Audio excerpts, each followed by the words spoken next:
नमस्कार दोस्तों, जब किसी भी सरकारी कर्मचारी का ट्रांसफ़र होता है तो उसे अपने परिवार को दूसरे स्थान पर ले जाने और नई लोकेशन को ज्वाइन करने पर ट्रांसफ़र टीए देय किया जाता है। जिन कर्मचारियों को इनके नियमों के बारे में पता होता है वह अपने ट्रांसफ़र टीए क्लेम के साथ सही दस्तावेज अटैच कर अपनी ऑथराइजेशन के अनुसार ट्रांसफ़र टीए की राशि प्राप्त कर लेते हैं।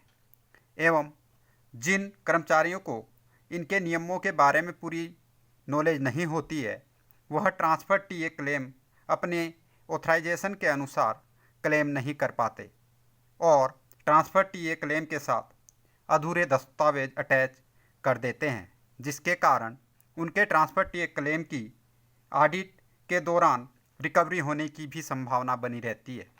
दोस्तों, इसी को ध्यान में रखते हुए आज मैं आपको ट्रांसफ़र टीए क्लेम का फॉर्म कैसे भरा जाता है, ट्रांसफ़र टीए क्लेम के साथ कौन कौन से दस्तावेज संलग्न करने चाहिए, ट्रांसफ़र टीए में क्या क्या मिलता है, इसमें हमारे इंटाइटलमेंट क्या हैं, एक्सेट्रा एक्सेट्रा के बारे में बताऊंगा। दोस्तों, सबसे पहले मैं आपको बताता हूं कि ट्रांसफ़र टीए क्लेम के साथ हमें कौन कौन से दस्तावेज अटैच करने चाहिए। दोस्तों, इसके साथ हमें ट्रांसफ़र ऑर्डर और movement order, last month pay slip और लास्ट पे सर्टिफिकेट, स्थानांतरण पर की गई यात्रा के प्रमाण स्वरूप टिकट, गाड़ी संख्या या पीएनआर नंबर एक प्रूफ के रूप में अटैच करना जरूरी है। Copy of quarter allotment letter, यदि आप पर्सनल इफेक्ट का क्लेम कर रहे हैं और लास्ट पोस्टिंग पर आपके पास क्वार्टर अलॉट है तो क्वार्टर अलॉटमेंट लेटर की कॉपी लगानी होगी। Copy of bills of transporter, अगर आप पर्सनल इफेक्ट अपने घरेलू सामान को आप ढुलान कर रहे हैं और उसके लिए आपने ट्रक हायर किया है तो जो ट्रांसपोर्टर से आपने ट्रक हायर किया है वह उसकी बिल्टी देगा, उसको अटैच करना ज़रूरी है। जो आप बिल्टी का पेमेंट ट्रांसपोर्टर को करेंगे उसकी आपको कैश रिसिप्ट दी जाएगी, तो कैश रिसिप्ट की भी कॉपी अटैच करनी है। और इस कैश रिसिप्ट में यदि आपका अमाउंट 5,000 या उससे ज़्यादा है तो रिवेन्यू स्टैंप के ऊपर अपने हस्ताक्षर करवाने हैं रिसिप्ट के। ट्रांसपोर्टर रजिस्ट्रेशन सर्टिफिकेट, यानी आपने रजिस्टर्ड ट्रांसपोर्ट से सामान ढुलान करवाया है, इसके प्रूफ में उसका रजिस्ट्रेशन सर्टिफिकेट ले लेना है। गाड़ी का रजिस्ट्रेशन, गाड़ी रजिस्टर्ड भी है सामान लाने के लिए या नहीं। Copy of driver licence, driver चलाने के लिए ऑथराइज है या नहीं, इसलिए उसके प्रूफ में ड्राइवर्स का लाइसेंस। इंश्योरेंस ऑफ व्हीकल, जिस गाड़ी से आप ढुलान कर रहे हैं उस गाड़ी का बीमा हुआ है या नहीं, उसके प्रूफ के रूप में इंश्योरेंस की कॉपी लगवानी ज़रूरी है। और जहां संभव हो सके तो इसमें यदि आपकी टोल प्लाजा से गाड़ी गुजर रही है और वहां आप मैनुअली टोल का पेमेंट करते हैं तो उसकी भी रिसिप्ट लगा दें, ताकि ये प्रूफ हो सके कि आप वाकई ही ट्रक में सामान लेकर आए हैं और आपका क्लेम सही है। दोस्तों, ट्रांसफ़र टीए में हमें 4 कंपोनेंट्स मिलते हैं। फर्स्ट होता है travel entitlement for self and family. Second होता है composite transfer grant and packaging grant, जिसे सीटीजी भी बोलते हैं। Reimbursement of charges on transportation of personal effect और reimbursement of charges on transportation of convenience. दोस्तों, अब हम जानते हैं कि कंपोजिट ट्रांसफ़र ग्रांट कितनी मिलती है। यह last composite transfer grant last पे की, जब आप ट्रांसफ़र पे रिलीव हुए हैं उसके लास्ट मंथ की जो पे है उसका 80% मिलती है। यानी यदि आपकी लास्ट मंथ की पे 55,200 है तो आपकी सीटीजी और 20 किलोमीटर से दूर ट्रांसफ़र होना ज़रूरी है। इसमें ये कंडीशन है 20 किलोमीटर और change of headquarter involvement होना ज़रूरी है। तो आपकी transfer grant 55,200 into 80/100 equal to 44,160 रुपये बनेगी। और यदि आपका ट्रांसफ़र 20 किलोमीटर से कम हुआ है, डिस्टेंस कम है और चेंज ऑफ हेडक्वार्टर इन्वॉल्व है, तो आपको 1/3 ही ट्रांसफ़र ग्रांट मिलेगी और वो 55,200 डिवाइडेड बाई 3 यानी 18,400 रुपये ही आपको ट्रांसफ़र ग्रांट मिलेगी। दोस्तों, अब हम जानते हैं कि ट्रांसफ़र टीए में फैमिली की डेफिनेशन क्या है। फैमिली में वाइफ और हस्बैंड जो भी हो, parents, step mother, minor brothers, legitimate children, step children, adopted child, children taken as ward, unmarried sisters oblique widowed sister, wholly dependent on the government servant. अब wholly dependent की बात हो गई है, तो होली डिपेंडेंट कौन होगा? होली डिपेंडेंट वो फैमिली मेंबर होगा जो जिसकी मंथली इनकम 9,000 रुपये से कम होगी।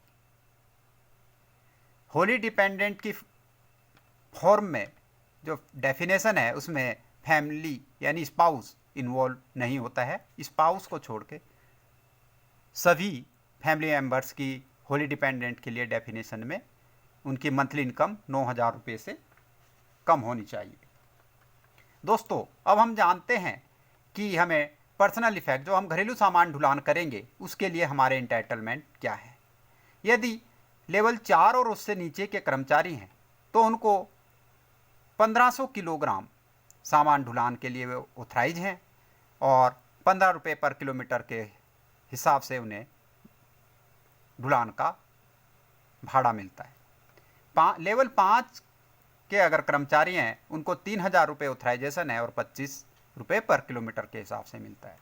लेवल 6 से लेवल 11 पे लेवल 6 से पे level 11 6,000 kilogram by goods train oblique 4 wheeler wagon oblique 1 single container और 50 रुपये पर किलोमीटर। लेवल 12 एंड एबो के लिए है 6,000 किलोग्राम बाई गुड्स ट्रेन या 4 व्हीलर वैगन या 1 डबल कंटेनर और 50 रुपीज़ पर किलोमीटर के हिसाब से मिलता है। इन रेट्स में जैसे ही डीए 50% पहुंचेगा तो 25% की बढ़ोतरी हो जाएगी।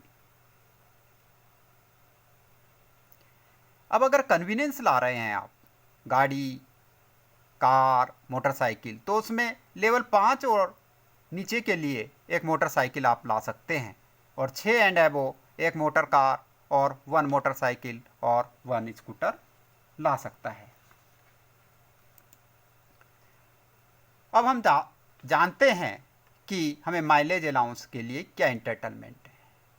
लेवल 5 एंड बिलो के लिए बाई एयर जर्नी का इंटाइटलमेंट नहीं है। ये केवल जर्नी बाई ट्रेन कर सकते हैं एसी 3 टियर या एसी चेयर कार में। लेवल 6 एंड 11 इकोनॉमी क्लास में बाई एयर जर्नी कर सकते हैं और ट्रेन में AC 2 tier. Level 12 and 13 economy class by air and AC first class in train. Level 14 and above business oblique club class by air and AC first class by train. ये ध्यान रखें कि by air entitlement जिन भी पदाधिकारियों को है वह authorise travel agents यानी गवर्नमेंट ने 3 ऑथराइज ट्रेवल एजेंट्स किए हैं टिकट खरीदने के लिए। उसमें फर्स्ट है Indian railway catering and tourism corporation limited IRCTC। Second है Balmer Lawrie and company limited BLCL और थर्ड है messrs Ashoka travel and tours. इन्हीं से टिकट बुक करना होगा आपको। जो लोवेस्ट फेयर होगा वह बुक करें और किसी भी स्थिति में आपको अदर मीन्स से या किसी ऐप से एयर टिकट बुक कराने का भाड़ा दे नहीं होगा। इसलिए यह इंटाइटल्ड क्लास पर्सनल ध्यान रखें। नॉन इंटाइटल्ड क्लास पर्सनल कैसे भी टिकट बुक कर सकते हैं, उनका claim entitled class by train से रेस्ट्रिक्ट हो जाएगा। अब बाय रोड के इंटाइटलमेंट हम जानते हैं। Level 3 and below actual fair by ordinary public बस। लेवल 4 to 5 है actual fair by any type of public बस other than AC bus. Level 6 and 13 है actual fare by any type of public bus including AC bus और level 14 and above है। actual fare by any type of public bus including AC bus or at prescribed rates of AC taxi when the journey is actually performed by taxi। दोस्तों, अब हम जानते हैं कि हमें journey ख़त्म करने के कितने दिन के भीतर अपना ट्रांसफ़र टीए क्लेम सबमिट कर देना चाहिए। हमें जैसे ही आप न्यू पोस्टिंग स्टेशन पे पहुँचे उसकी तिथि से 60 दिन के अंदर अपना ट्रांसफ़र टीए क्लेम सभी दस्तावेजों के साथ सबमिट कर देना चाहिए। इसकी मैक्सिमम लिमिट 60 डेज़ है। दोस्तों, अब हम जानते हैं कि हम ट्रांसफ़र टीए का फॉर्म कैसे भरेंगे। यहाँ ये आपके सामने ट्रांसफ़र टीए का फॉर्म है। ये TR25B है।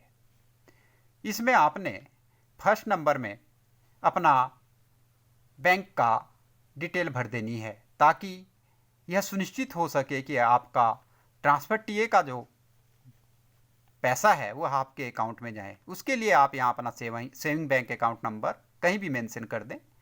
अगर वेंडर आईडी है तो वह मेंशन कर दें। बैंक का IFSC कोड मेंशन कर दें सो दैट काउंटर चेकिंग भी आपके अकाउंट की हो सके और गलत अकाउंट में आपका पैसा न जाए।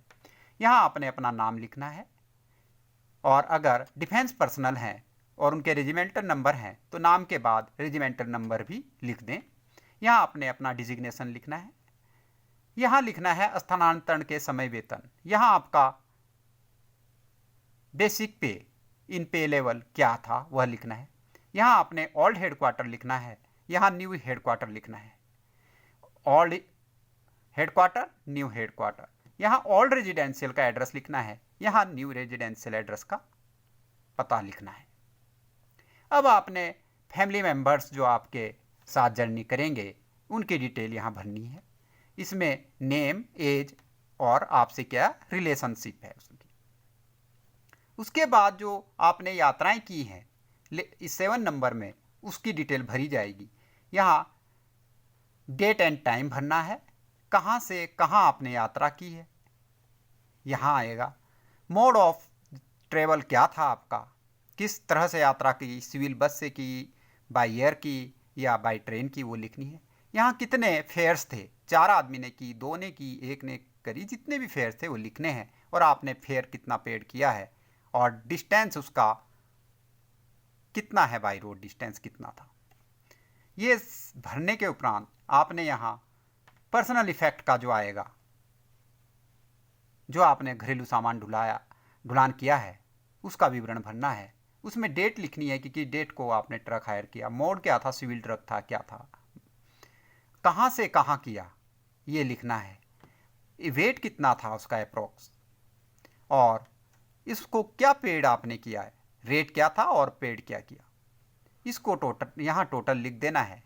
और उसके उपरांत आपने धन की रसीदें संलग्न करनी है। जो पर्सनल इफेक्ट ट्रांसपोर्टेशन चार्ज है उसमें कन्वीनियंस की हैं वो रिसिप्टें जो भी हैं वो इनक्लोज करनी है। यहाँ इनक्लोज लिख देना है 3, 4, 5। उसके उपरांत यहाँ आपने रकम लिख देनी है कि कितनी रकम थी उसकी ट्रांसपोर्टेशन की। बिल्टी, जो बिल्टी में अमाउंट होता है मेनली, वो मेंशन कर देना है जो आपने पेड किया है। अब आपने ट्रांसफ़र टीए के लिए कोई अग्रिम तो नहीं लिया है, इसको ज़रूर मेंशन करें, यस और नो। अगर लिया है तो वो अमाउंट यहाँ मेंशन कर दें। अब नेक्स्ट कॉलम में आता है उस यात्रा की विशिष्टियाँ जिसके लिए सरकारी सेवक ने उस वर्ग से जिसका वह हकदार है उच्चतर वर्ग को स्थान सुविधा का उपयोग किया है। यानी जिसमें आपने, अगर आप AC2 टीयर के इंटाइटलमेंट हैं और आपने AC3 फर्स्ट क्लास में जर्नी की है तो वो लिखना है हायर क्लास में। या आप बाई एयर के इंटाइटल नहीं हैं लेकिन फिर भी आप बाई एयर आए हैं बाई ट्रेन की जगह, तो वो लिख देना है कहाँ से कहाँ क्या किया है। इसमें डेट लिखनी है कि डेट को ये जर्नी की है और कहाँ से कहाँ की है। कन्वीनियंट मोड क्या था आपका आने का, बाई एयर था, बाई ट्रेन था, किस उसमें आप इंटाइटल थे, और क्लास बाई विच ट्रेवल्ड, किस में आपने ट्रेवल किया। यहाँ अगर आपने AC 2 टियर के आप इंटाइटल्ड हैं तो यहाँ लिख देना AC 2 टियर, और आपने जिसमें यात्रा करी है, माना आपने AC 3 फर्स्ट क्लास में की है तो यहाँ AC फर्स्ट क्लास लिख देना है, और आपने यहाँ लिख देना fair by entitled class. Entitled class में क्या फेयर था आपका, AC 2 टियर में क्या फेयर था। अब ये कह रहा है रेल से जुड़े स्थानों के बीच सड़क से की गई यात्रा। ऐसा तो नहीं है कि आपने वहाँ ट्रेन जाती है और आपने बाई रोड यात्रा करी। यदि की है तो यहाँ मेंशन कर दें डेट, स्थान कहाँ से कहाँ करी है, और आपने क्या फेयर पेड किया है। फिर यहाँ सर्टिफिकेट है, certified that the information as given above is true and true to the best of my knowledge and belief. ये पढ़ के एक बार फिर रिव्यू कर लें आप, और यहाँ अपने हस्ताक्षर कर लें। हस्ताक्षर करने के उपरांत यहाँ डेट ज़रूर डालें ताकि ये सुनिश्चित हो सके कि आपने जो ड्यूटी ज्वाइन करने के कितने दिन बाद सबमिट किया है, भरा है, और इसको अपने कार्यालय में जमा कर दें। उसके उपरांत आपका जो अकाउंट ऑफिस होगा उसका कार्य यहाँ से शुरू होता है। आपका कार्य इतना ही है दोस्तों। इस प्रकार आप अपने इंटाइटलमेंट के अनुसार ट्रांसफर टी क्लेम का फॉर्म सही रूप से भरकर आपको मिलने वाला पूरा ट्रांसफर टी क्लेम ले सकते हैं, एवं सही दस्तावेज लगाने और फॉर्म भरने से आप ऑडिट रिकवरी से भी बच सकते हैं। दोस्तों, मैं आपको अपने चैनल के माध्यम से नई नई जानकारी दूंगा जो कि आपके लिए काफ़ी लाभदायक होगी, एवं इन जानकारियों की कहीं ना कहीं आपके या आपके परिवार के सदस्यों को आवश्यकता पड़ती रहती है। इसलिए आप मेरे चैनल को सब्सक्राइब कर लें एवं अपने परिवार व दोस्तों को भी शेयर कर सब्सक्राइब करने को कहें, ताकि वह भी मेरे चैनल के माध्यम से नई नई जानकारी सीखकर इनका लाभ उठा सके। दोस्तों, वीडियो के अंत तक बने रहने के लिए धन्यवाद। जय हिंद, जय भारत।